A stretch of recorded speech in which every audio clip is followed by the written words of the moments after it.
Joining us now, ladies and gentlemen, the greatest college football coach of all time, has won 100 national championships with Alabama, and I assume can tell us more about Tyler Booker on that offensive line. Ladies and gentlemen, Nick Saban.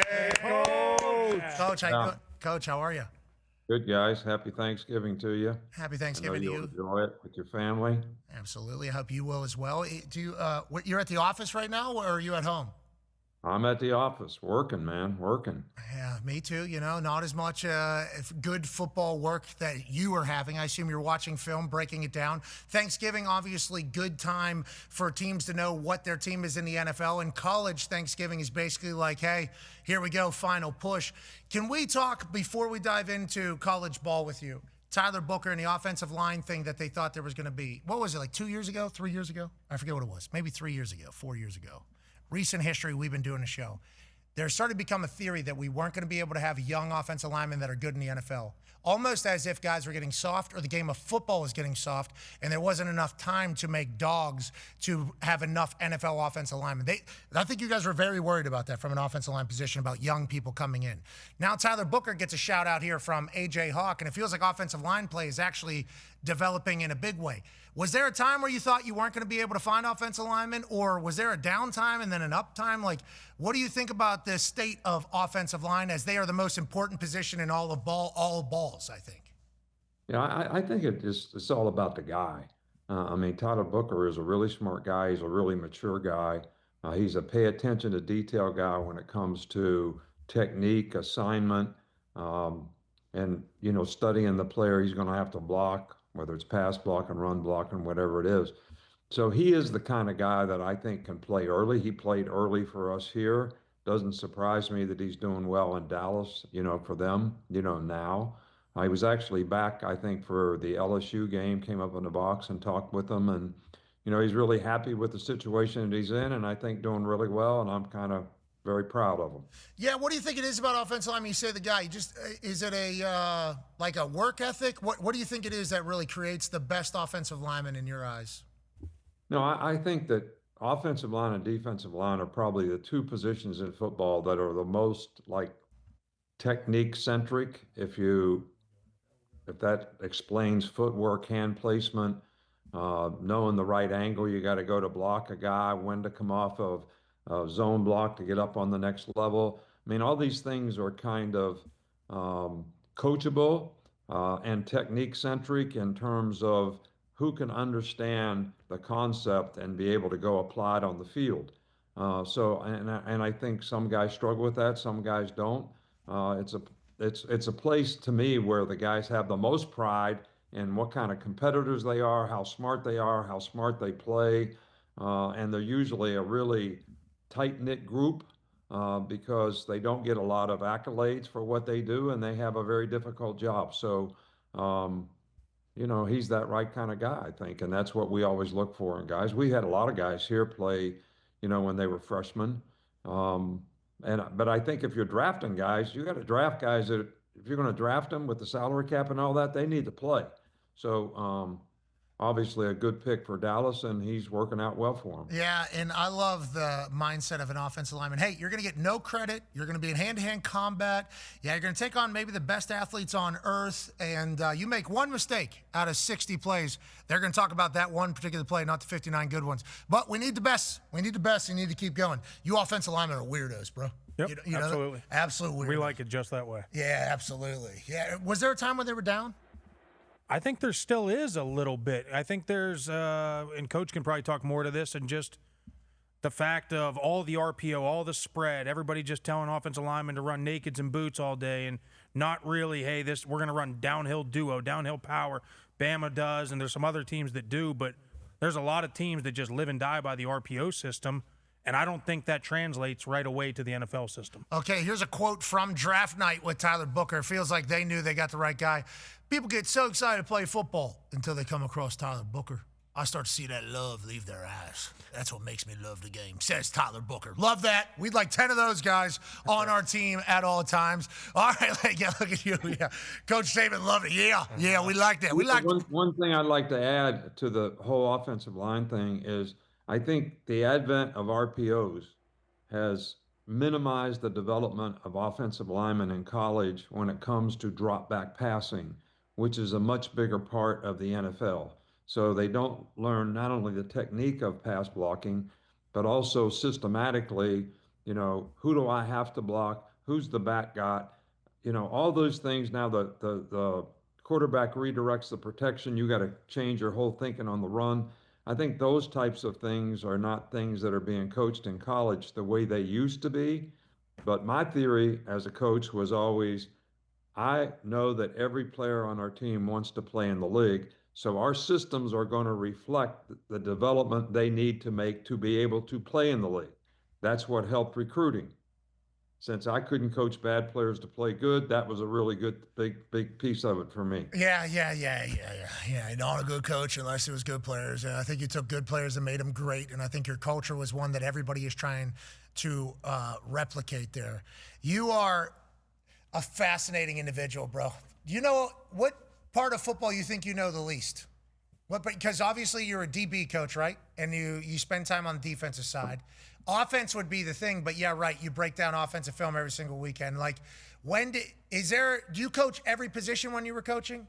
Like we hear from the other, are you hitting every single position group? Are you bouncing around? Do you stay on the defensive side? Do you go mingle with the offensive lineman? Like, what was your style? Because I remember you always had that hat on, right? You always had that hat on, and you're about to get at somebody's ass, and every once in a while you're mic'd up. But what were you coaching every position every day? How'd you kind of operate? Well, first of all, the hat had resiliency. A straw hat you can take off and throw as hard as you want to throw, and there's no damage done. I mean, that's important in the selection of a hat. I wish the headsets had the resiliencies of those hats. Yeah. The headset's not quite so much durability. I spent I probably told you this story before, but like 80% of my time on the defensive side of the ball. I like coaching the DBs, but I had coached linebackers, so I understood the front seven. So, and that was helpful in being a coordinator, which gave you a leadership opportunity with the entire group, which, I enjoyed as well. So I spent more time with the defense because I wanted to be my best assistant. In other words, I was special teams guy and defensive guy, so why would I go try to call plays on offense, which is what some people try to do, but that's not their expertise. So I coach the coaches, like, we're talking about offensive line, footwork, hand placement, all those things. Being around good offensive line coaches like Joe Pendry and people that we had for years, Stoutland, who's at the Eagles now, Pretty good. learn like exactly what their expectation are. So the next coach, you can coach the same way that guy coached, and you kind of learn by osmosis. But that's probably the position, the run game on offense, which is not that complicated, but the techniques of playing offensive line was probably the thing that I learned most about while being a head coach. When you're a DB guy, you kind of know what the receivers are supposed to do, what they got to do to run good routes and all that type of thing. You understand the passing game and the passing concepts. So that was probably it for me, but I learned it through the years and tried to help develop our coaches. But I basically coached the coaches other than the DBs. So I was always the defensive back GA, and that's where I spent most of my time. Yeah, you created some great ones. I mean, you got like league MVPs popping up out of there all over the place. All right, let's talk about college ball a little bit, the place that you won all the time in. Go ahead, AJ. Coach, yeah, you guys are headed to Ann Arbor. We know Ohio State's taking on Michigan. Ohio State has not, the last 4 meetings hasn't gone their way. I guess if you're Ryan Day, like, how's this week, like, leading up to a game like this? How do you make it? I don't know, like, it's not another game, but how do you approach something like this when we know all this on the line? I know you spent some time in Ohio State. You kind of understand the hoopla around this rivalry and how big a deal it is. Like, how would you approach it, I guess, on Ryan Day's side? Yeah, well, here, I've been asked this question 100 times. Great question, AJ. Thank you. What would you do differently to get ready for this big game? And my answer was always, I would do nothing different. Because if there was a better way to do it, we'd already been done it, because every game you play is a big game. So you can't afford to lose to anybody, not if you're in Ohio State's position. But I think when you look at this game more as an opportunity for your players to have a chance to have a great win, which will take a lot of resiliency, a lot of overcoming adversity. That's what makes it a great win, rather than looking at it from the negative side. Yes. Yeah. So I'm going to change your routine because it's a big game and screw you up. Look how mad he Hopefully is. not. Look how mad he is right there. He just got so mad at even the thought of doing that. And then at the beginning, your answer that you said, I've answered this 100 times. If there's a better way to win a game that we're trying for one particular game, we don't care last week why aren't we doing that every single game? I think that's the difference between having the pressure of winning every game versus having the pressure to win a couple of games throughout the year that your fan base are going to remember. Now, to that point, though, Ohio State's national champions. They're undefeated right now. Number one team in the league. It's that. The day or two after winning the national championship. Hey, congratulations. That's so cool. I guess we can say you're certified now. Okay, way to go. You put a trophy into the trophy room. Michigan. So do you acknowledge that there is heightened hype maybe from the other side or from fans? Like, how do you kind of address that? Or do you say, all right, we don't care what everybody else thinks. We're trying to win this particular game. How do you address that type of stuff with all the noise and hoopla, as AJ would say? I try to minimize the noise, knowing that the players are hearing all these things. So what I wanted our players to do was think that it's going to be about what we do. So let's focus on what we do to have to go execute and play our best football in the game, and things will take care of themselves. But I think when you play in these games, especially on the road, which Ohio State's going to do and Alabama's going to do, you have to have resiliency because it's going to be difficult to play on the road, but that difficulty is what creates an opportunity to have a great win. So if you focus on the right things and look at it as an opportunity, and I said it last year, I mean, these Ohio State fans, they're psychotic about this, man. They all need to go to see the doctor someplace. I'd rather win the national championship than beat Michigan. That's just me. Right. Although I'd love to beat Michigan, don't get me wrong. When I was at Ohio State last year, we beat them up there, similar situation, except in reverse. They were ranked really high. We had already lost 2 games. And, we had a terrible negative week of practice, but Woody came and talked to the team and said, this is an opportunity for a great win. And that was the difference in the mindset of how we played. And they played tight and we played loose. And we played ass over tea kettle and won the game 14-9. I remember that game from 1981 as much as any. And that's because the Ohio State people let you know, finally. Yeah. Finally, you guys get a win up there, I assume. And you saying these people need to go see a doctor about it I remember like it was yesterday up there at Notre Dame. You're cold as hell, and you're telling these Ohio State fans, you have a chance to win a national championship. What are we even doing? You were visibly upset in the moment, but I think that is if you don't have that from a fan base, that's not good either. So that's how the Ohio State people view it. It's like, oh, sorry, we expect to win around here. That go coach at Colorado State. What does that mean for UConn? I don't even want to get into that. I don't even want to get. Have you heard about Mora going to Colorado State, Coach Saban? No, I have not heard that, but I don't know why he would do such a thing. Well. So should have called you. Congrats, Colorado State. Ravens got good one. Got a good one. They got a good one. The UConn grads that we have talked to, Darius Butler, Dan Orlovsky this morning, just saying, what guy's going to Colorado? He's leaving UConn to go to Colorado State, and we told him those were actually doing this, or is this just a talk? This has happened. Done deal. It happened last night. Oh, it's a done deal. Left UConn to go. This is Pete Thamel. It's real. This is the authority right here. He left UConn, have 2 9-game wins seasons. You get it. Massive for UConn. Brings them back. They have a Blitnikoff finalist, a potential Heisman playing quarterback. They're not in a league. They're independent, just like Notre Dame. Nobody ever talks about UConn. Nobody talks about the downside of being independent. We're starting to learn it right now here. Mora goes to Colorado State.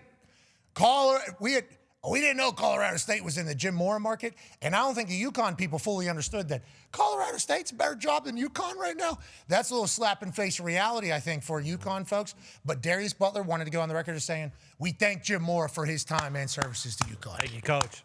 We do appreciate that. Crazy time right now, Coach. Crazy time for coaches right now. I like Jim Mora. I think he's a really good coach and thought he was a good coach when he was in the NFL as an assistant and as a head coach. So it's great for Colorado State, I think. We think. Not so good for UConn. Yeah, not so good for UConn. Yeah, and that's Orlovsky's take. Maybe Orlovsky and Darius Butler need to go coach the team. They should. Maybe co-head coaches. Dan, you just coach the offense. D-Butt, you just kind of get the defense. You guys come together for team meetings. Maybe shit talk each other in those meetings. You handle it however you want to handle it. You handle it however you want to handle it in this entire thing. UConn losing their coach, Colorado State, is crazy. Let's talk about maybe losing a coach to a team in your own league that you have to play a couple times next year while you're in the middle of maybe a playoff run. Go ahead, Ty. Yeah, Coach, I understand, at this point in the year, if you have a team who is potentially going to make the playoffs, then it needs to be bunker mentality. Hey, don't listen to any of the noise outside. We have everything in front of us. Let's take care of business. But in a situation with Lane Kiffin at Ole Miss, is there any way that this is not a distraction for the players going into the Egg Bowl? Because this isn't just Twitter and, newspapers, TV, radio, whatever. You can't go anywhere without hearing, hey, Lane's leaving, or is he not leaving? He's going to make a decision on Saturday. Like, if you're a player on that team, or I guess if you're Lane too, like, how do you try to handle this situation? Because it feels like it's gotten so big. It's to the point where even if they can say it as much as they want, it's not a distraction. Let's go out there and win. Let's just play the game. Like, it is a distraction because literally everyone who watches college football or is associated with the game is talking about this. I think you have to be upfront and honest with your team, about things like this. And anytime we had a disruption or a distraction, I brought it up to the team. And I challenged them to handle it in a mature way. An example, when we got school shut down, we were in the first day of spring practice. They say, you got to go home. You can't practice. COVID is here. So we're shutting it down. I called the team in and said, hey, look, this is a great opportunity for us. Whoever handles this disruption the best is going to have the best chance to win the championship. Who won the championship? Oh, so you guys, that was you. Yeah, I remember. Was that in Indy? Yeah, how you handle disruptions and distractions like this determines the maturity of your team and their ability to stay focused on the things that matter. That's what maturity is. Can you stay focused on the things that matter? And what people are saying on the internet doesn't really mean anything. So stay focused on the things that matter, which is how you play. You want to play in the NFL someday, you want to get drafted, you want to make more money next year as a college player, go play good. That's what you need to do. So that's what you need to focus on, not where your coach is going to go, not what's happening, not what people are saying, and nobody knows the answer to that. But it isn't an easy thing to control outside noise, but that's the way I always try to do it. Yeah, but Coach, you're doing the Pat McAfee Show. You got to be retiring soon. I need to know if you're going to be around. These were the questions that were coming up. Remember when he started? I don't know if you even saw these, actually, because once again, the internet, what a fairy tale place in your mind of wherever it is, whatever it is. I know you love visiting the internet all the time. It doesn't know anything about it. But that was a real thing that started coming up. You had to answer those questions, for like the last 10 years of your career, right? Oh, Saban's going to retire. He's going to be done. He's already got the resume. He's got everything. He's going to get out of there. Those are the types of distractions whenever you're at Bama and already built the culture, right? As opposed to, hey, he's going to leave and go to another job. Yeah, well, I had a couple of those. He's going to leave and go to another job.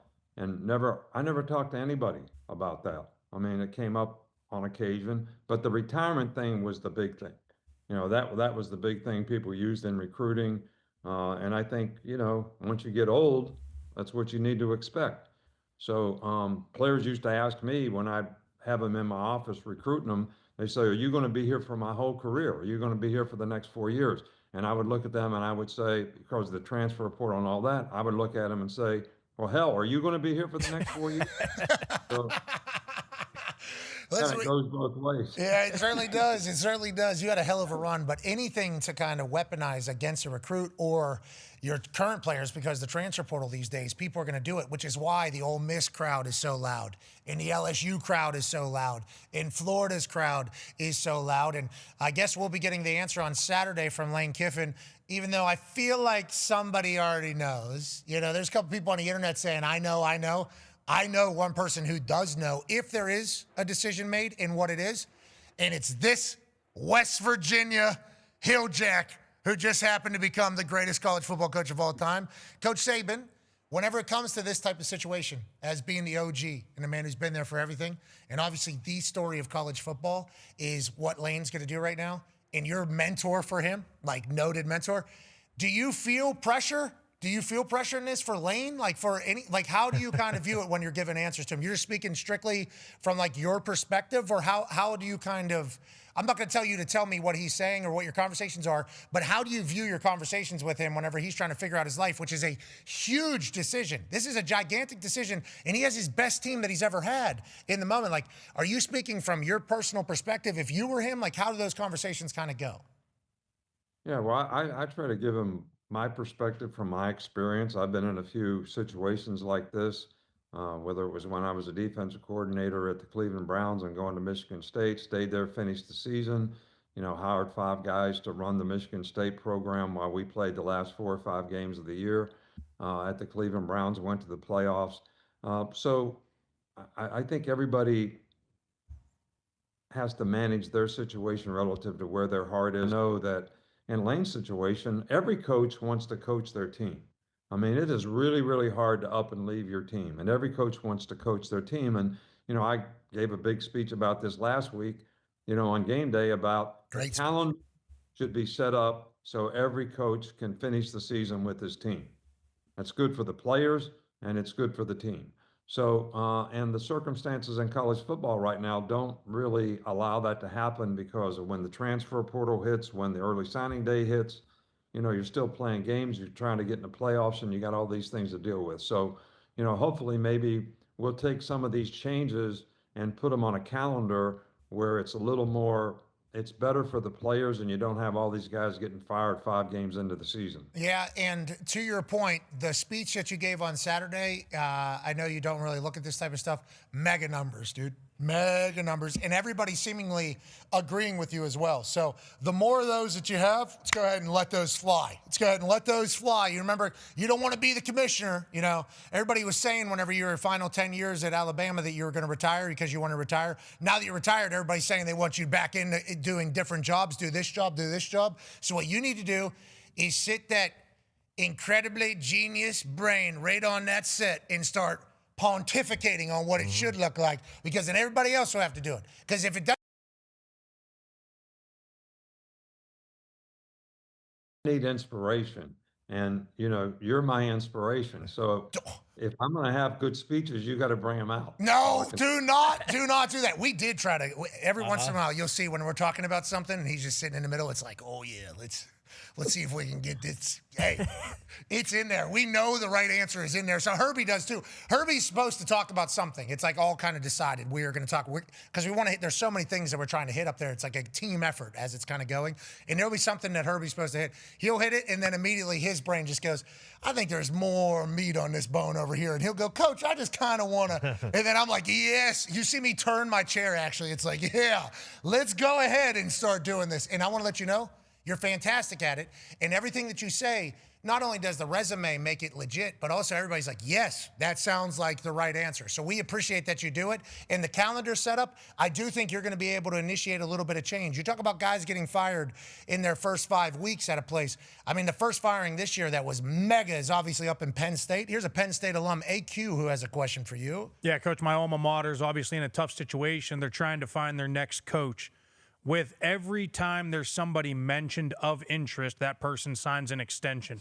What would your strategy be in today's game of trying to hire a new coach, and also does not being a part of the NIL and transfer portal, for instance, a former NFL coach, does that have its challenges? Yeah, I think that, first of all, I think that these coaches are actually looking at not just, it used to be, what's in it for me? Like, what kind of contract are you going to give me? How much are you going to pay me? But that's not the case right now, in my opinion. I think people think that, but I think every coach is going to look at what is your financial situation relative to being able to put a roster together for next year and the year after that. So, and right now, because we don't have any rules governing this in college football, everybody can have their own deal. So if that's a good deal and you can build a roster, then people are going to be more interested in that. Now, what it does is give a coach that somebody has interest in to use that as leverage to get his current situation better, or say, this is a much better situation at Penn State or wherever it is. because people are going to look at that. If you don't have an opportunity to build a roster in this day and age, and it's financially based, and I hate to say that about college football and student athletes, but that's where it's at, then you're not going to have a chance to be successful. And the expectation is that you will be successful when they hire you. So I don't know enough about it. I know it's a great school and they got great tradition, but I don't really know enough about their current situation from a financial standpoint, how they've used the revenue share this year relative to how they can move it forward to the next year. I don't know any of those details, so I don't know how interested people really are in that job. I think they have a lot of money. From my understanding is they have a lot of money, but I think the issue is like all the people that they thought they were going to get, like all the home run hires for them in their eyes, because whenever they move on from James Franklin, it's like, all right, who now gets a chance to come?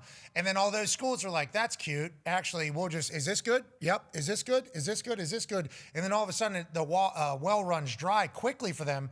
And I think that was a backfire that none of us, I mean, I guess somebody probably projected or predicted it would happen, but I don't think Penn State folks saw that happening. Now, there's a new name that has kind of popped in that I think you know pretty well. Yeah, Coach Brian Daboll obviously got fired from the New York Giants. I have been very loud thinking that his resume is very, very good and he should be the next guy. I know he coached under you. What are your thoughts on him? Oh, I love Brian. He did a great job here for us. Offensive coordinator. We won the championship with him calling the plays. He's been in the Super Bowl several times with Belichick and won. I think he was in a tough situation at the Giants, but I do think that he's a very good coach. He's a bright guy. He's a good recruiter. He relates well to the players. He's a good teacher. He's got a good offensive mind. He'll be able to put a good staff together. I think that would be an outstanding hire. NFL guys going to college. Obviously, you were Browns before you went to Michigan State. I think, obviously, Pete Carroll, I think, was in the NFL with the Patriots before he was at USC and had success and everything like that. Matt Rule, he was in the NFL before he got into college. Like, there's a lot of NFL coaches that have made their way into college and have had success, but there's also NFL guys that have come into college and not had success. Daboll, with you and what you saw, you think he could be a college football coach full time? And is that something that, I guess we don't even know if he would want the job. I mean, we've been kind of pitching him for the, do you know?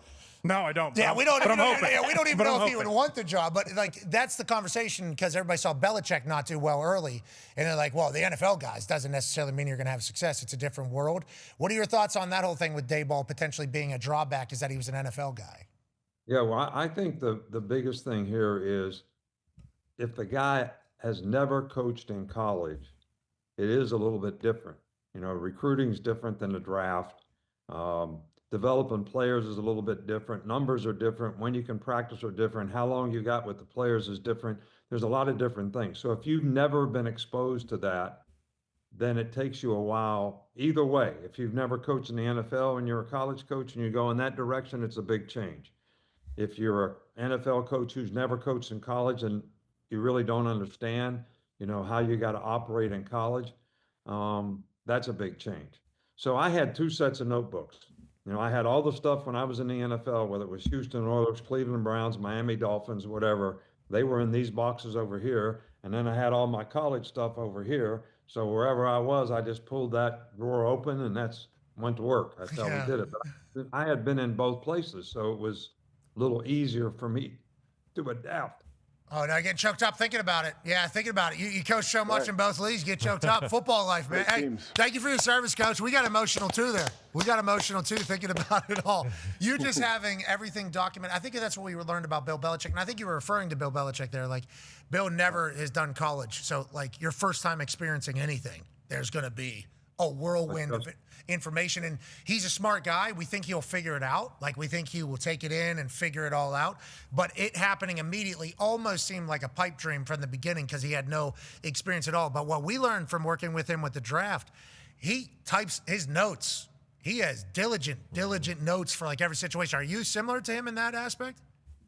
Yeah, I keep notes. I wrote up every player that we ever recruited. Strengths, weaknesses. Is this a guy that fits in our system from, a character, intelligence, attitude standpoint? Because I think those things are important, especially when you got to know the situation that you're in, and you got to know your team. And, here we needed guys that wanted to be really good because they wanted to be really good. Because the standard was we need to win every game. So you can't come here worrying about winning a game. You got to come here about being the best that you can be. And everybody doesn't think that way. And, I used to tell recruits all the time, everybody can't play for the Yankees. There's different kind of pressure, a different kind of expectation. So are you capable of that, or are you looking for an easy way? Because there's not an easy way here. It takes what it takes. So are you willing to make that commitment? So that's the way we operated. I don't know if it was right or wrong, but that's what it was right. Look right below here. I don't know if you see them. It's just all the trophies. Yeah, it ended up working out. It was the right way. But having the self-awareness of your situation and the type of players you need for that type of building is certainly a big one. One guy that was in your building that's now in a situation that you need to find the type of guys that can handle it is the Dallas Cowboys. Go ahead, Con, man. Yeah, Coach, you mentioned Tyler Booker on the offensive line. How about the defensive line and Quinnen Williams? They've kind of stepped up completely, and all the clips coming out of Quinnen Williams are hilarious. What does he mean kind of to the Cowboys locker room, do you think? And what do you think he brings to the Cowboys that maybe they were missing before? Yeah, well, first of all, Quinnen is one of those guys that, he wasn't a highly recruited guy in high school. I don't even know if he had any stars, but we liked him as a player. He came here, he worked his tail off to become what he is. He got bigger, he got stronger. The guy is a very good player, and he has got the right work ethic, attitude, because he developed and came up from nothing in terms of his athletic career. When I say that, I mean, it wasn't like he was some high-profile guy that, just everything was kind of laid out for him. He worked his way into being something that people didn't think he could be, and I think that carries over in his competitive personality, how he gets along with people. This guy is a joy to be around. I know his teammates will love him. And I think he's going to be a great addition for that team chemistry, not just as a player. And that's what Jerry Jones said. Jerry Jones said, I got guys that are coming in here that are going to be able to stop the run, but also going to be magnetic personalities. Feels like that is what Quinnen is. Quinnen is magnetic. He's from he sneezed and then he blessed himself. Yeah. That was the first time I saw him. Yeah. Bless you. Thank you. And I was like, this guy is awesome and unique, but certainly has been there, done that through the Alabama world. And then now he went through New York. Now he's at Dallas. Feels like a perfect time. And his face mask is awesome. So sweet. You see that, AJ? His face mask? I don't know if he had that really in New York or not. It is sweet over there. Yeah. He's living a whole life. All right, Coach. Happy Thanksgiving to you and the family. We'll see you up in Michigan.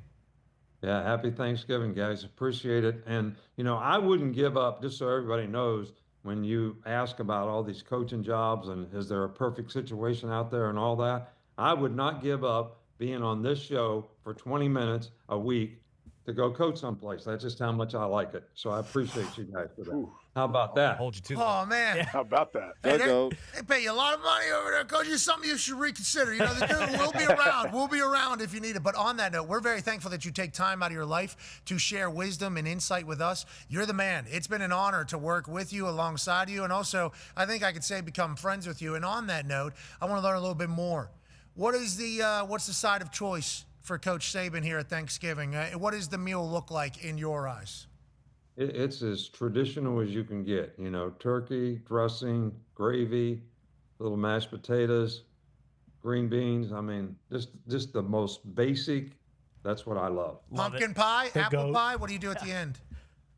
I'm not a big pumpkin pie guy, to be honest with you, but I like pie. I'm big on sweets, so we'll hit something. Whatever Miss Terry has, I'll be eating. You want this, you got that. No way, watch them walk right past you. Run fast while you have the chance. Don't speak, let